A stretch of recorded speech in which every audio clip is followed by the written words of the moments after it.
Hi everyone, this is Sinet, and in this video we're discussing the second dimension of conflict when it comes to your personal relationships with others close to you. And this again, can be friends, family, work colleagues, but this time the conflict is not personally directed to you, yet you find yourself in the middle, or the center of the conflict, in the sense that it's two or more of your closest friends, family, work colleagues, and they are in a conflict with one another, and they come to you for advice, or to support, or what to do and how to do it. Now you're hearing things from one, and you're hearing other things from the other. And see, here it is it's very important to have a look at your self-honesty within you, in the sense that sometimes you might find that you may have more of a inclination or a feeling, for one of the friends than the other, or work colleague or family member, and how you will then direct them in terms of giving them suggestions or insights or perspectives. It might be tainted, because you kind of want them to win, the conflict or the argument or the fight. Maybe not consciously, right? But on some level, within you, you'll find you'll tend to agree with the one more than the other. And then within that, a form of gossip can be created. A form of gossip meaning that, let's say you've got person A and person B. Now both of them are coming to you, but you've got more of an inclination to person B. And now person B is talking about person A, and you're saying, yes, I agree with you, and they can be like this and they can be like that.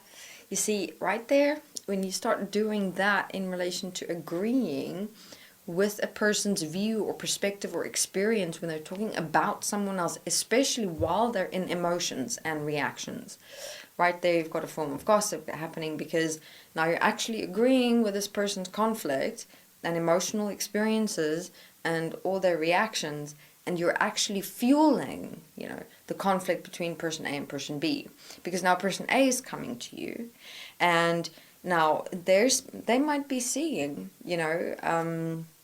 and interpreting person B correctly, seeing certain patterns or personalities or behaviors and things that's compromising, but then you'll try and protect person B, with person A, and say to person A, no, you know what, I don't think so completely. Have you maybe considered this and that? And I don't see person B this way or that way. I think you're wrong. Maybe, rather look at, maybe there's just something wrong with you. So whenever it comes to resolving conflict between two people, and both those people are close to you, or even if they're not, maybe even person B is just close to you and person A is not necessarily, you just know them as an acquaintance. But now person B in a way comes and gossips to you about things that's coming up in their minds and their emotional reactions, and things like that. And based on how they're speaking and what they're talking about, when it comes to person A, you're just agreeing, and you're just fueling things in person B's mind, and that can really make the conflict between person A and person B just grow and grow and grow, right?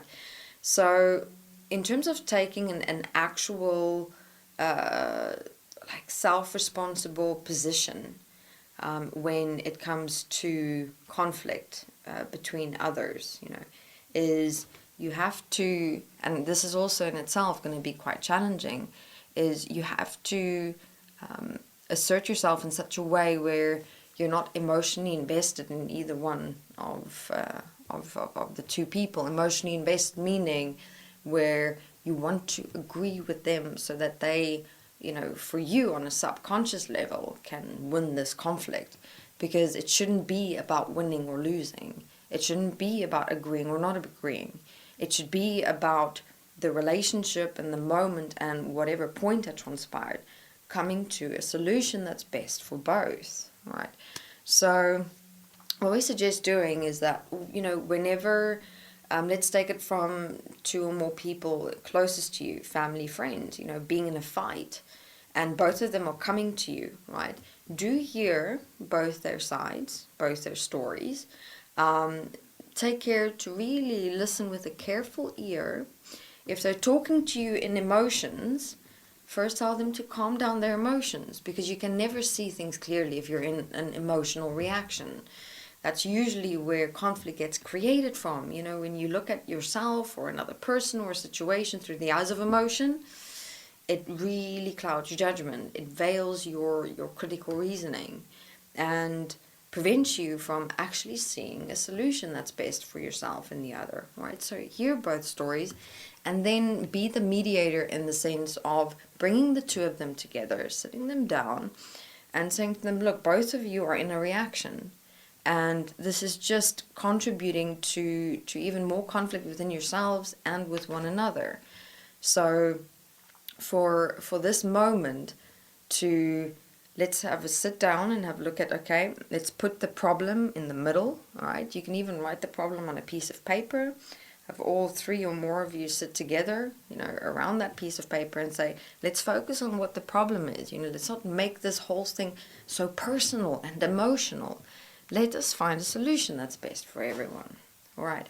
So right there, you're standing in a very much more neutral position, a more equal position within yourself, where you're considering both equally within you, to consider that it could have been you in person A's position, it could have been you in person B's position, right? So within this, it's like to handle the situation in such a way where both parts that could have been you, right, gets to a better or best solution in relation to what had transpired.